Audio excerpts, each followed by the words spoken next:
Where we left off, we were talking about the Maria Bruno case. When Mr. Bruno went into the apartment and found his wife murdered, this is what he saw. This is Maria on her bed, on her back, with her breast removed and her breast implants partially removed from her chest. As you heard in the 911 call, when Mr. Bruno came into the home and saw his wife in this condition, we believe he'll testify that at that point he was shocked and in panic and removed the breast from Ms. Bruno's mouth. But this was the scene that he saw, and this was the scene that the police saw when they got there that morning. This is a close-up of Ms. Bruno. You can see that her throat has been ripped out. On the left-hand side of her head is one of her breasts.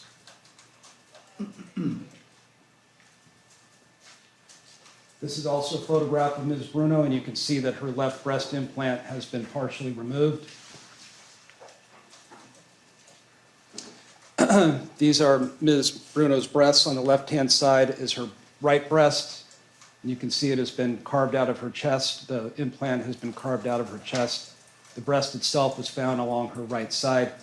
And then her left breast was carved and removed with the implant partially removed. And that was the breast that was found by her husband on her mouth. This is Ms. Bruno's apartment looking from the inside out. On the right-hand side is the window that the evidence will show as the point of entry. On the floor is a knife pack. It was a brand new knife pack, but one knife was missing. The chef's knife was missing. On the left-hand side is the living room area, and outside you can see a detective standing there. But that's the view of Ms. Bruno's apartment from the inside out. This is a close-up of the kitchen area, and you can see the knife pack that's on the floor, and it points to, you can see that there's supposed to be 3 knives in the knife pack, but it's the chef's knife that is missing from the knife pack. This is the knife pack that Mr. Bruno referred to in his 911 call. This is the kitchen window that the evidence will show was the point of entry. This is the exterior of Ms. Bruno's home. You'll see in the red circles on the left-hand side is the kitchen window. And then the screen for the kitchen window was found further down in a planter box to the right of the front door.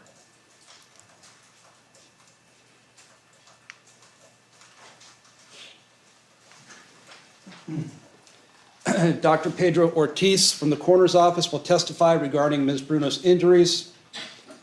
He will testify that Ms. Bruno was stabbed 17 times or had 17 stab wounds. The first stab wound was to Ms. Bruno's neck. Wounds 2, 3, 4, 5, and 6 were also to the neck area.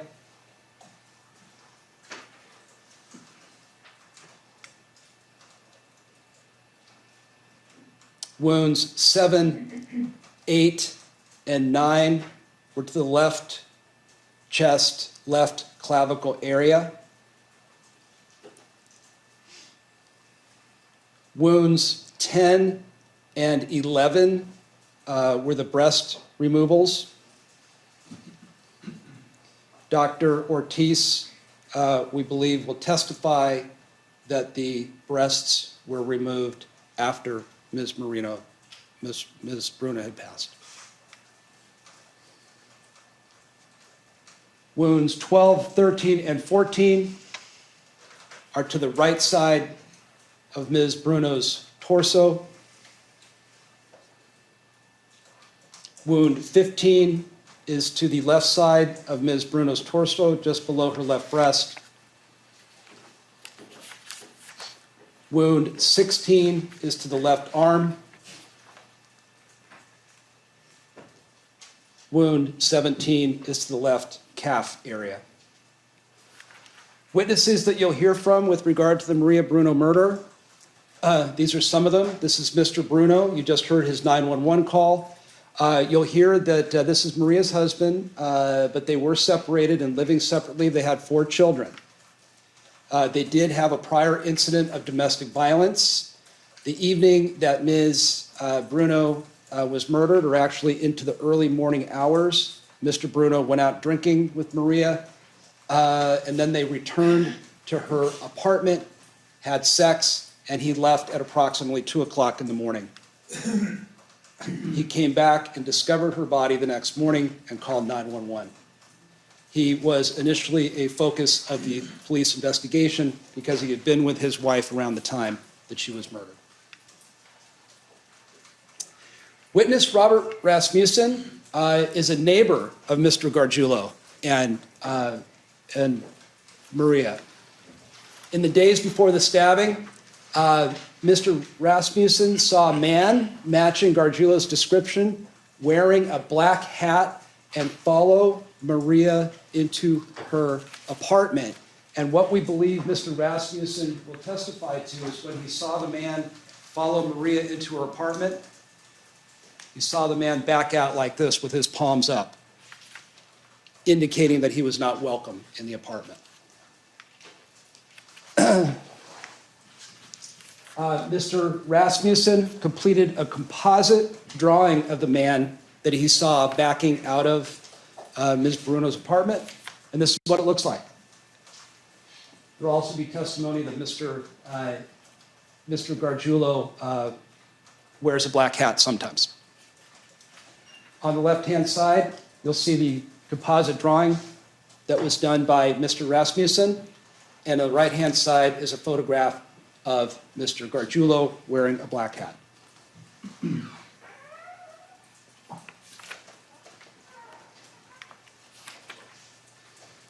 You'll hear from witness Michelle Wells. She was a neighbor of Maria and Mr. Gargiulo.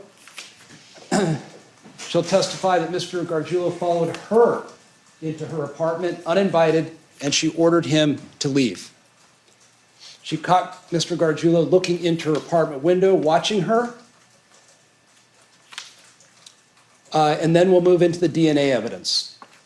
What you're seeing here on the screen now is the blue surgical bootie or shoe covering that was located outside of Maria Bruno's apartment the morning that her body was found. You can see that's her apartment door behind there that's open, and there's the blue surgical bootie there marked with that placard that has a number 1 on it.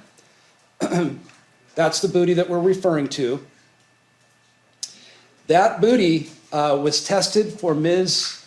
Bruno's blood and DNA, and it does have her DNA on it. It has her blood on it.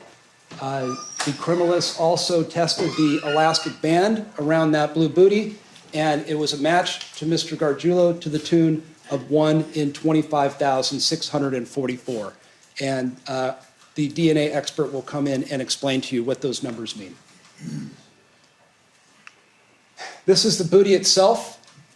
There was a lot of blood on the booties, but the criminalist took samples from 3 areas on the interior top and the interior bottom of the bootie, tested those blood spots. It was positive for Maria's blood, and it was positive for Maria's DNA. This is a DNA evidence table. When the DNA experts testify as this DNA, you'll see this table again, and the DNA expert will go through what all of these numbers mean here. And basically, this is a comparison between the blood that was on the bootie, Mr. Gargiulo's DNA, and it puts all the numbers in one place so you can see them right there. And in the end, the conclusion will be that there was a DNA match between Mr. Gargiulo's DNA and the DNA that was found around the blue bootie, the elastic part of the blue bootie. After Mr. Gargiulo was arrested in 2008, remember Maria Bruno was murdered in 2005. You'll hear that Mr. Gargiulo moved out. He moved to Santa Monica. Once he was arrested in Santa Monica, the detectives went back to his apartment in El Monte to search the apartment, because now the detectives knew that he was a suspect in this murder. They went back to the apartment, looked up in the attic, and what did they find? They found a blue surgical booty up in the attic. And we believe the evidence will show that that blue booty is the same make and model as the booty that was found in front of Maria Bruno's apartment with Mr. Gargiulo's DNA on it and Maria's blood on it. With regard to the DNA evidence, you'll hear from experts from the Los Angeles County Sheriff's Department, and you'll also hear from a DNA expert from a company called Siri, that's a professional DNA company.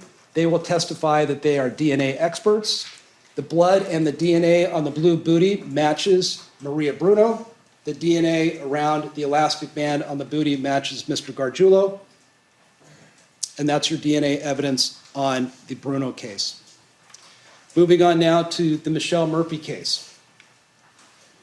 This is Michelle Murphy. She was attacked when she was 26 years old on April 28, 2008. This is the front of Ms. Murphy's apartment with one of the Santa Monica police cars parked out in front. This is Ms. Murphy's apartment. To get into the apartment, you go down this walkway that I'm indicating on the left-hand side. This is an aerial view now of Ms. Murphy's residence as it relates to the proximity with Mr. Gargiulo's residence. And again, ladies and gentlemen of the jury, you will have the opportunity to go out there and actually stand in this alley between the two apartments, and you'll see it with your own eyes. So on the left-hand side, we have Michelle Murphy's apartment, which is at 1229 12th Street, apartment number 10, that I'm indicating now. And right across the alley is Mr. Gargiulo's apartment at 1232 Euclid Street, apartment number 10. And that's a stone's throw away, approximately 100 feet. And as I indicated earlier, Mr. Gargiulo's apartment, which is on the second level, you can look out his living room window, you can look out his kitchen window, and you can look out his side office window right into Michelle Murphy's apartment.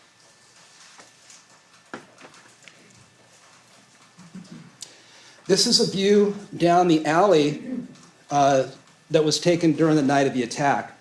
On the left-hand side, you'll see Ms. Murphy's balcony in the red circle. These are detectives. That's a detective on the left and a criminalist you're seeing there with the surgical mask on. On the right-hand side of the alley is one of Mr. Gargiulo's vans. You can see on the side, well, you can't quite see it there, but it says Gus the Plumber on the side. That's one of Mr. Gargiulo's vans. It's backed in, and it is facing toward Ms. Murphy's apartment building.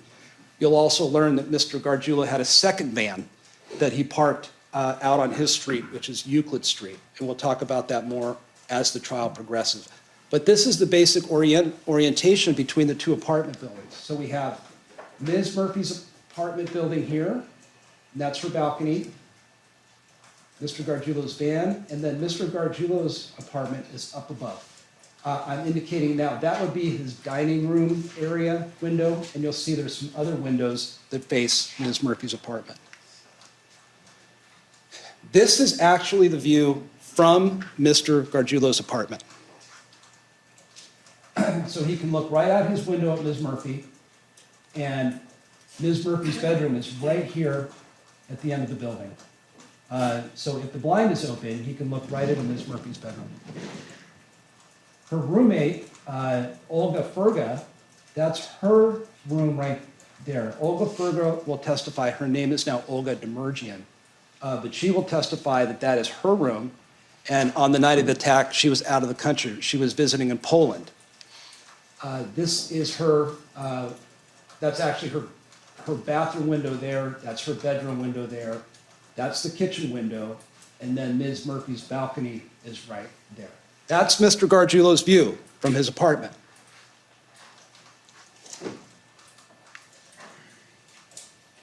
Here's the basic chronology of what happened that night when Mr. Gargiulo attacked Ms. Murphy. On April 28, 2008, at approximately 6:30 p.m., Michelle returned home from work. She went and did her laundry in the apartment building. There's a laundry room towards the front of the building. She did her laundry, and then she went out into the alley. and she was exercising in the alley. She was jump roping in the alley, which put her right next to Mr. Gargiulo's apartment. That was around 6:30 p.m. At 9 p.m., Ms. Murphy finished her laundry. She showered, watched a movie, and then at about 10:45 p.m., Michelle went to bed. She left the living room window open, and at that point, she was home alone because Olga, her roommate, was in Poland. At about 11:46 p.m. is when Michelle was attacked and called 911.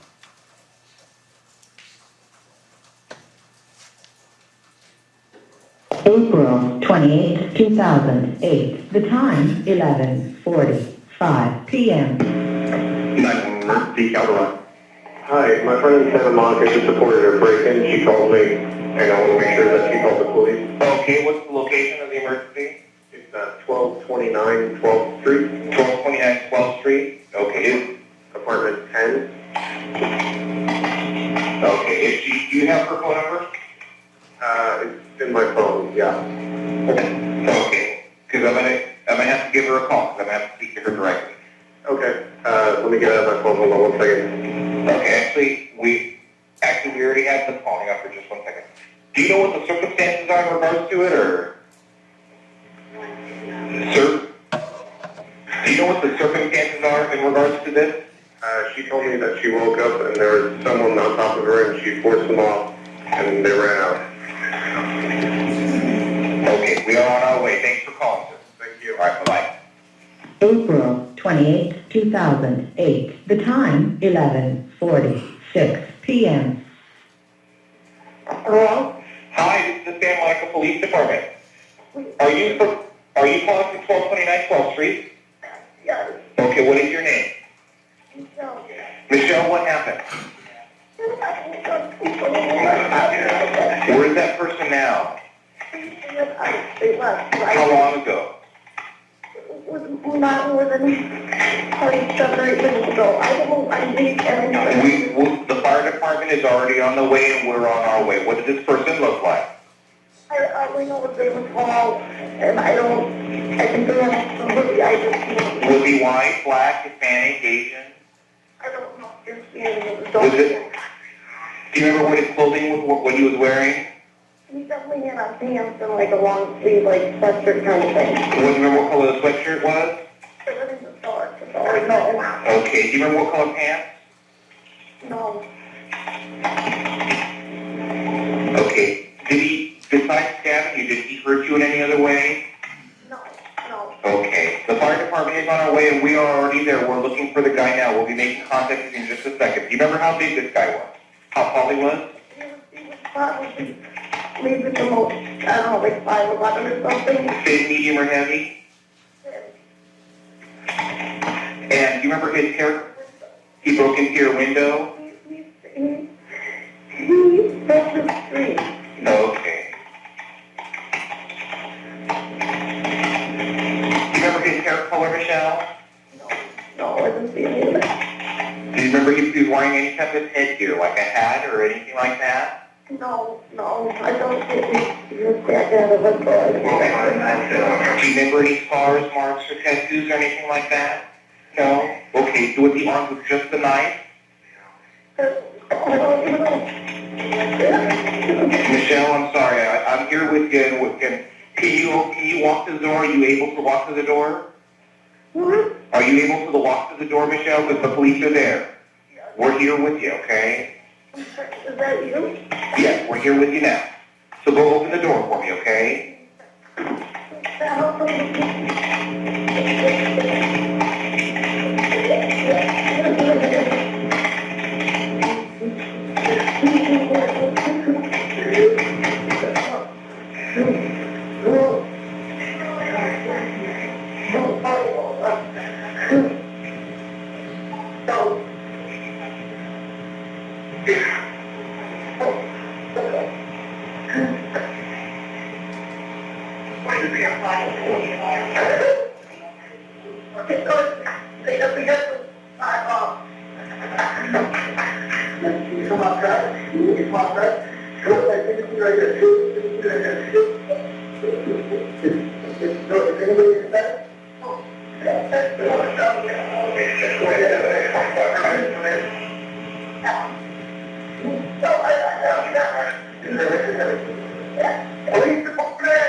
That first officer at the door was Officer Steve Smetzer from the Santa Monica Police Department, and we expect he'll testify on Monday, and we'll tell you what he saw when he came to Michelle's door. This is Michelle Murphy's living room window. The screen was cut. You can see that this was the railing that I referred to earlier. There's a railing there. There was a dusty footprint on the railing observed by Officer Smetzer. This is the ledge that I referred to earlier. And then right above there is the window that has been cut.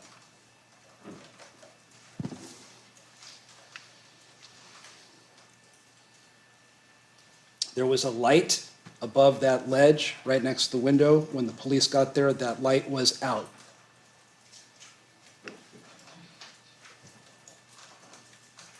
This is the crime scene. What you're looking at here, ladies and gentlemen, is Ms. Murphy's bedroom. On the left-hand side, you can see her comforter that's covered in blood that's on the floor, and that is her bed in the background. On the right-hand side, you're basically seeing the same view. That's a close-up of her, more of a close-up of her bed. And what you will hear from Ms. Murphy, I believe, is that she was sleeping on her back. And that's when Mr. Gargiulo came in and put one knee on her bed, and then with his left hand started stabbing.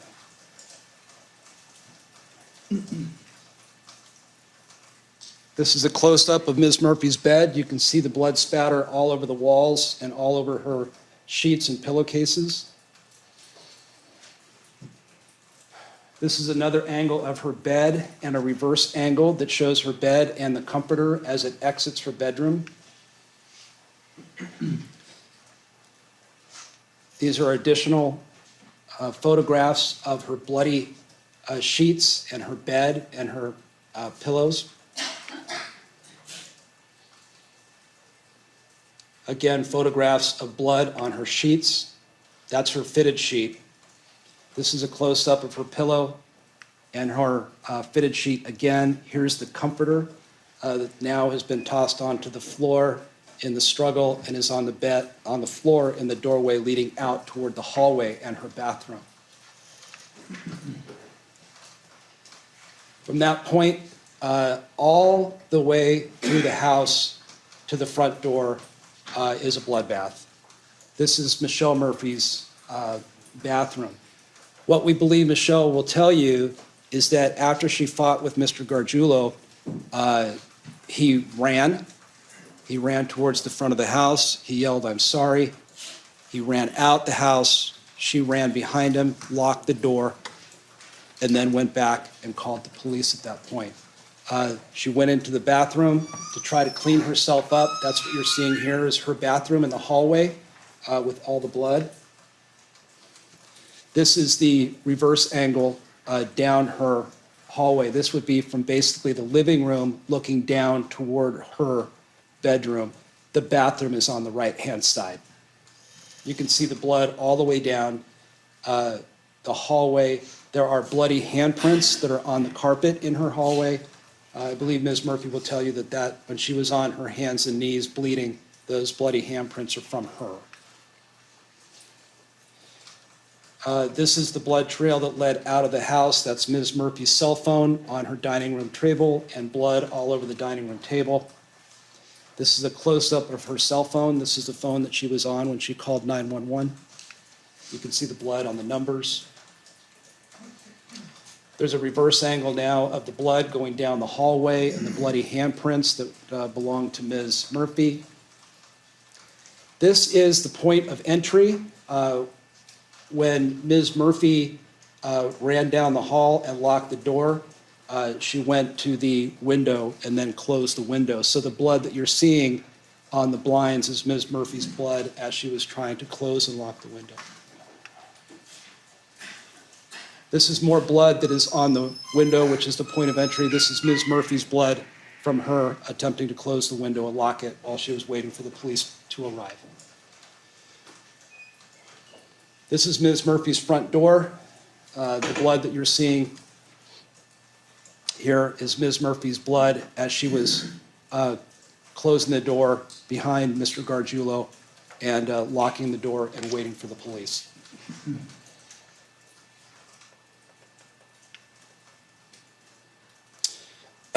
This photograph that you're looking at here, ladies and gentlemen of the jury, is Mr. Gargiulo's apartment, looking basically across the alley from Ms. Murphy's apartment. So the basic orientation here, this is Mr. Gargiulo's Gus the plumber van, and then other parking spaces below his apartment. All of these windows on the top level belong to Mr. Gargiulo. This is the living room, this is the kitchen, this is the bathroom, and this is the bedroom where his mother-in-law is in. The red placards that you're seeing in the alleyway are some of the placards that were used to identify the blood trail that went across the alley. Those spots were tested for DNA, and those spots are Mr. Gargiulo's blood and DNA. This is Ms. Murphy's vehicle. So this is the angle from Ms. Murphy's carport, that's her vehicle, and then just for reference, you can see in the background, that's Mr. Gargiulo's van back there. That's offered to you again to show the proximity between Ms. Murphy's apartment and Mr. Gargiulo's vantage point of her apartment. Ms. Murphy's injuries. Ms. Murphy was stabbed 8 times. This is Ms. Murphy in the hospital. This is a photograph of Ms. Murphy's chest wound. You can see she has a horizontal chest wound across her sternum.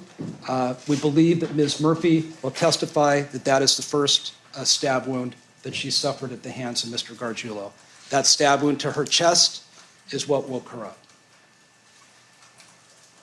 and allowed her to fight off Mr. Gargiulo. This is Ms. Murphy's right arm. She was stabbed 5 times in her right arm, and she will, when she testifies, she will show you the scars from those wounds. Ms. Murphy, as she was fighting off Mr. Gargiulo, had her hands up and was trying to prevent him from stabbing her anymore. What you're seeing on her hands, this is her right hand, are her defensive wounds of trying to fight off Mr. Gargiulo as he stabbed her in the hands. This is Ms. Murphy's left hand, and again, you can see that she has defensive wounds on her hands from fighting off Mr. Gargiulo. DNA evidence, as I mentioned, was collected from the scene. This is a diagram that shows basically the blood trail that went from Ms. Murphy's apartment building across to his apartment. You can see that this is Ms. Murphy's apartment here. There was blood that went out the apartment and then down the alley and then right toward Mr. Gargiulo's apartment. He's in apartment 10. And then it extended along Mr. Gargiulo's apartment. We believe the evidence will show that after Mr. Gargiulo cut himself, he continued to run past his apartment, came out onto Euclid Street, and got in his second van and fled. This is a diagram also of the blood trail and the DNA evidence that you'll hear about in the case.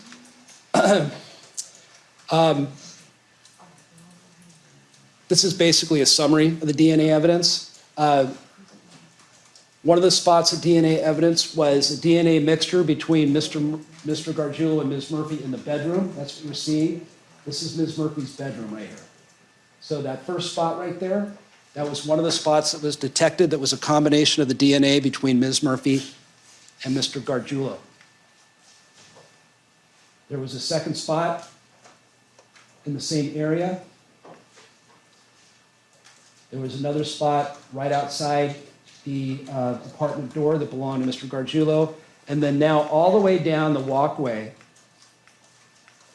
and down the alley and down past Mr. Gargiulo's apartment, all those spots you're seeing there, that's all Mr.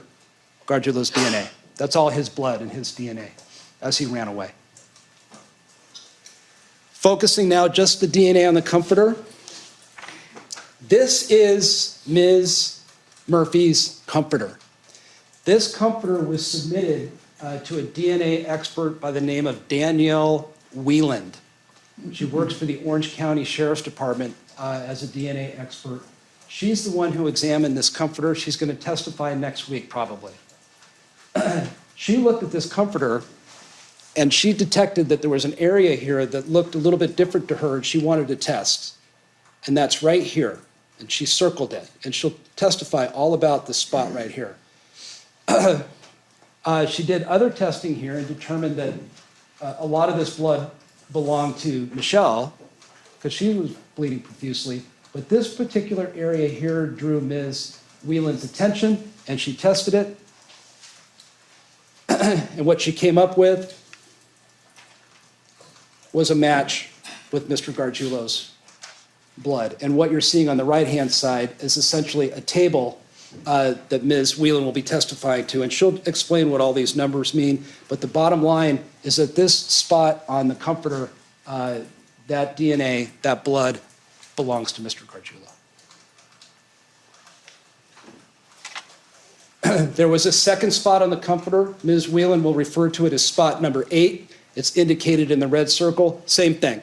She took a sample from that spot on the comforter. She tested it. She compared it with Mr. Gargiulo's DNA profile, and it was a match. Again, another spot of Mr. Gargiulo's blood and DNA on Ms. Murphy's comforter. There was another spot that Ms. Wieland detected. This one was on the fitted sheet, Ms. Murphy's fitted sheet. You can see that green dot in the upper left-hand corner. That was a spot that drew Ms. Wieland's attention. She identified it, she swabbed it, she tested it, she compared it with Mr. Gargiulo's DNA. That was also a match with Mr. Gargiulo.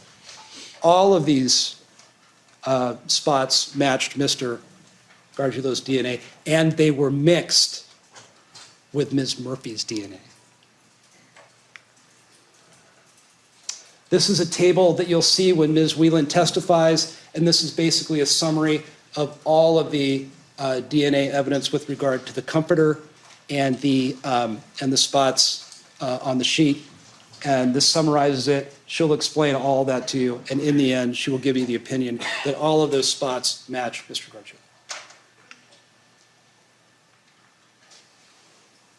She will give you the statistics regarding that DNA.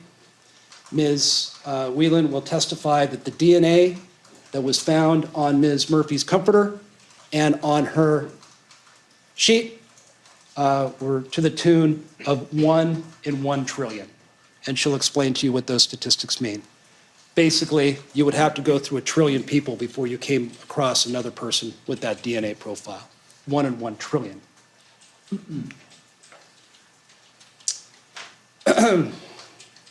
This is Mr. Gargiulo after his arrest in June of 2008. This is a photograph of Mr. Gargiulo's right wrist injury. Remember, Mr. Gargiulo fled, bleeding profusely. This is his right wrist. He is left-handed. People will offer evidence that as he's stabbing with his left hand and fighting with Ms. Murphy, that's when he got himself on the right wrist. That injury right there. You'll hear from a witness named Mark Petrich, who is a friend of Mr. Gargiulo's, who saw him about a weekend after this, and he'll tell you that that injury was fresh about a week later. After Mr. Gargiulo was arrested. He was taken to the El Monte jail. And this is a photograph of the El Monte jail here. This was done in an operation with 2 undercover detectives that you're going to hear from. They'll testify probably in June. Detective Michael Staley and Detective Dana Duncan, both undercover detectives for the Los Angeles County Sheriff's Department. They look like regular guys, are not in uniform. They put those 2 detectives in this jail cell with Mr. Gargiulo for about 40 hours. And they chatted away. And it was recording. So this is the layout of the cell. On the left-hand side, you have bunks on each side. Above is a window that looks out on the police parking lot. And then on the lower side, you're seeing the reverse angle. There's a toilet on the left side, there's the gate, and then there's a bunk. And then above there is there's a camera that was not recording, but it was a CCTV sort of camera. So that's the basic layout of the cell, and that becomes later because you're going to hear some of this recording, and we'll be referring to some of these parts of the cell.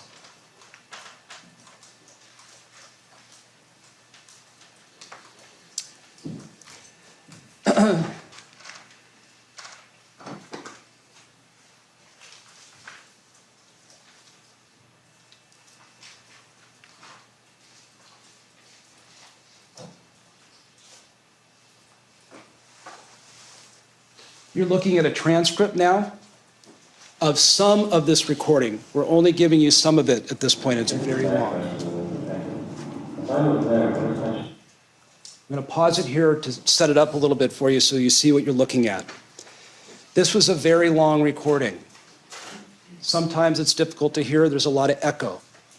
The part that's in yellow, that's Mr. Gargiulo speaking. The part that's not highlighted would be D for Detective Duncan, and you'll see S for Detective Staley. Of the recording, what you're seeing here is Mr. Gargiulo discussing some of the evidence in the case. So this is Mr. Gargiulo talking about things like, where's the knife? Where's the eyewitnesses? And I can tell you in this case, ladies and gentlemen, you will not hear about us recovering a murder weapon. You will not hear about us recovering bloody clothing, or things like that. What you will hear is Mr. Gargiulo saying this.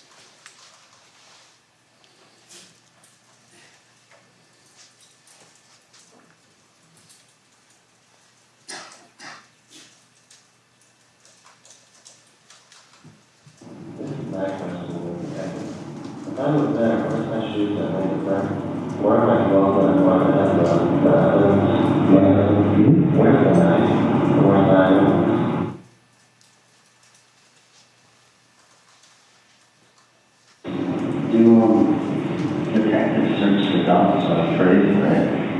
Search dumps? Yeah. Yeah, sometimes. In all different houses. Do the detectives search the dumps? What's that? If it was your town, I was just letting it be right.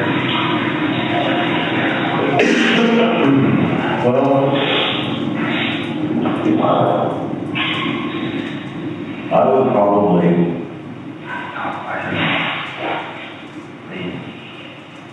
Sure. That's Mr. Gargiulo trying to come up with a plan on how to explain the evidence to a jury.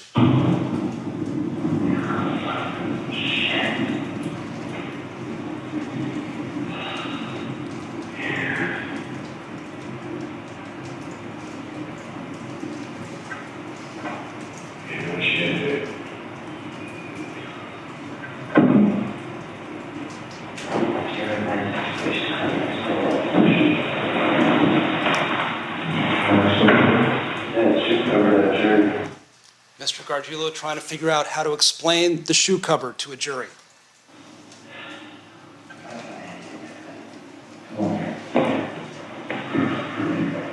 I'm not doing it.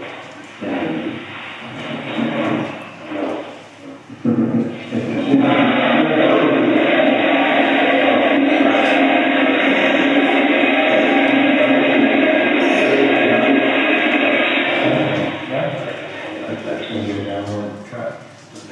Yeah. You're right. It's the same place. Right or left. So, if you're like this, and someone look like this, Or like, yeah. okay, like this, Mm-hmm. like this, Yeah, same thing. like this, They can't go. and like this. Can't go. It's the same angle, right? Yeah. It's all on angles. That's Mr. Gargiulo demonstrating on Detective Duncan on how stab wounds work.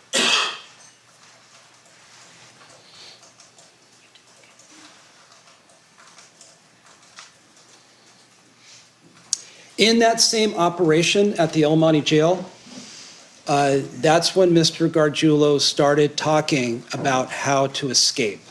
These are some of the snippets from what he was talking about in trying to plan the escape. It's about 5 minutes long, but this is Mr. Gargiulo, in his own words, planning an escape from the El Monte Jail.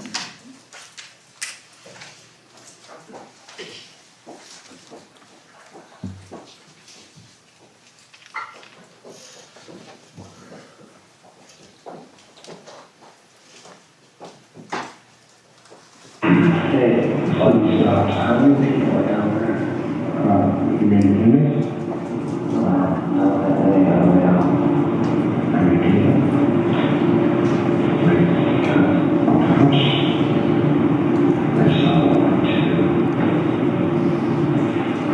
Two. There's three.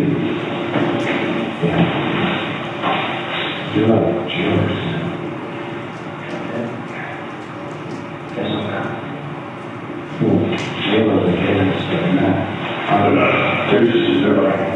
They're on cost, they're shapes.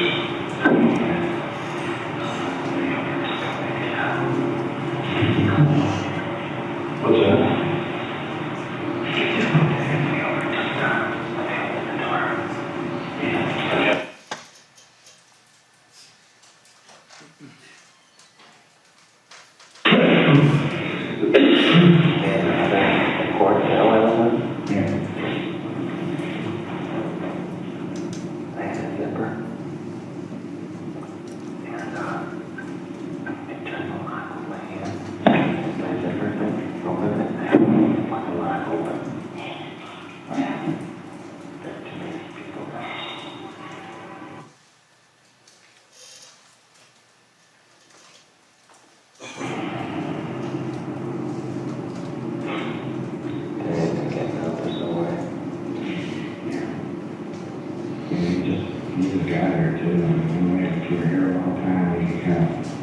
See the routine. Well, it's quiet, dude. And to be honest, our home was fun. Just trying to settle down because there's stuff that's really like putting it down slowly.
Get out of here, you're rushing.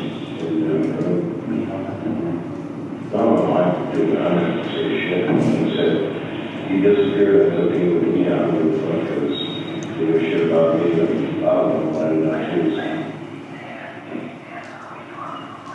That's it.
I hope she is somebody else.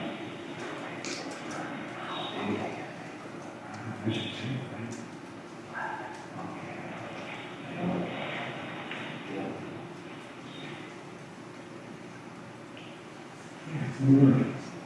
Okay, you say.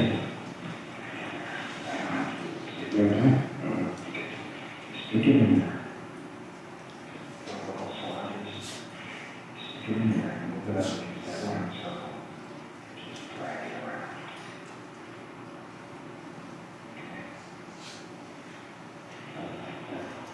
Yeah. Yeah.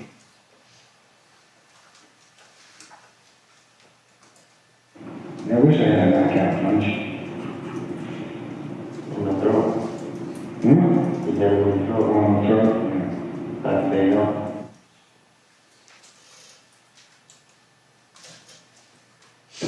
We're not supposed to keep the keys to the car.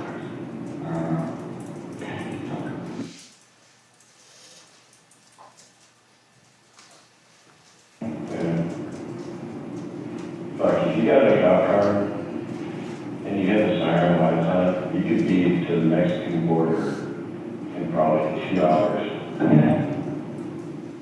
Yeah, I think so.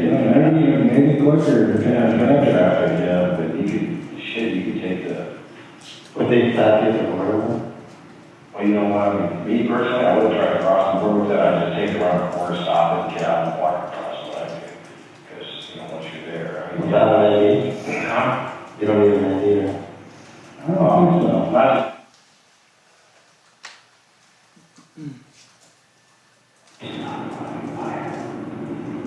Think so?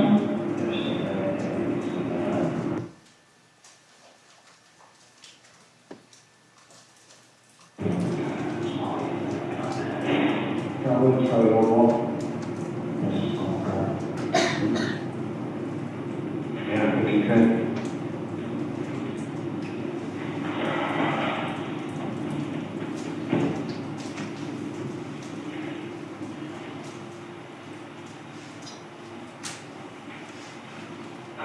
They come back and they pull the wall and all that.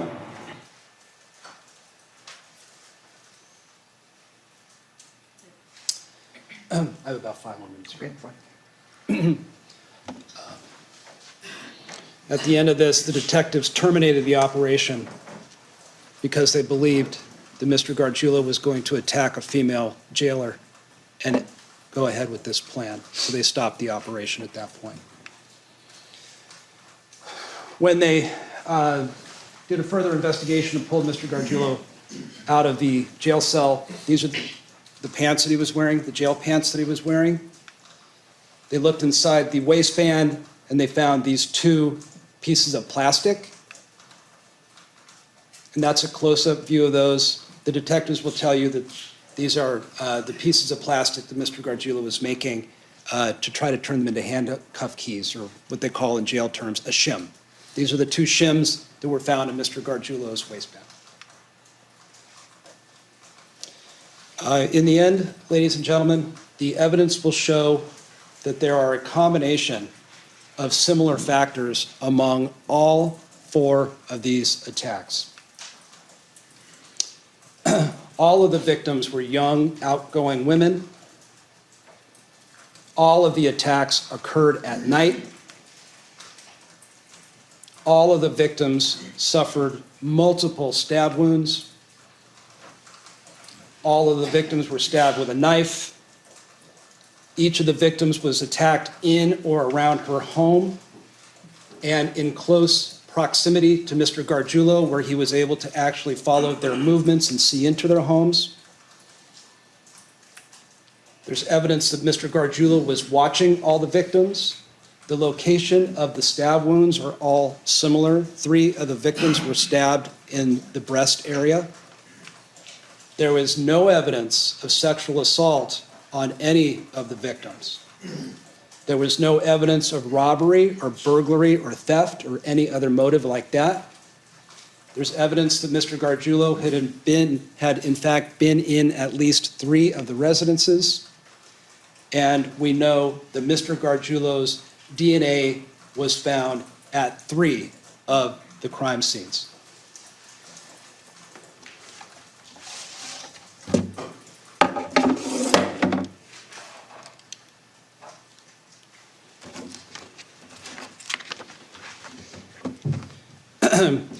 Ladies and gentlemen, when you've heard all of the evidence in this case of the methodical and systematic slaughter of women, you will conclude that on August 14th, 1993, defendant Michael Gargiulo, with malice aforethought, willfully and deliberately, and with premeditation, murdered 18-year-old Tricia Picaccio with a knife. You will also conclude that on February 21st, 2001, defendant Michael Gargiulo, again, with malice aforethought, willfully and deliberately and with premeditation, and with the special circumstance of lying in wait, murdered 22-year-old Ashley Ellerin with a knife. You will also conclude that on December 1st, 2005, defendant Gargiulo, again, with malice aforethought, willfully and deliberately, and with premeditation, and with the special circumstance of lying in wait, murdered 32-year-old Maria Bruno with a knife. You will also conclude that on April 29th, 2008, defendant Gargiulo willfully and deliberately and with premeditation attempted to murder 27-year-old Michelle Murphy with the knife. You will also conclude that after defendant Gargiulo was arrested, he attempted to escape from jail. At the close of the evidence, ladies and gentlemen, Mr. Dammer and I and the people of the state of California will ask for and expect to receive your verdict of guilty on all counts and special circumstances. Thank you very much. Thank you. What is the defense's pleasure as to opening statement? You will? About how long? 20 to 30 minutes. All right. Are you ready to proceed? You want to take a quick recess? All right, ladies and gentlemen, keep in mind with the admonition, we'll take about 5 or 10 minutes, all right? Thank you.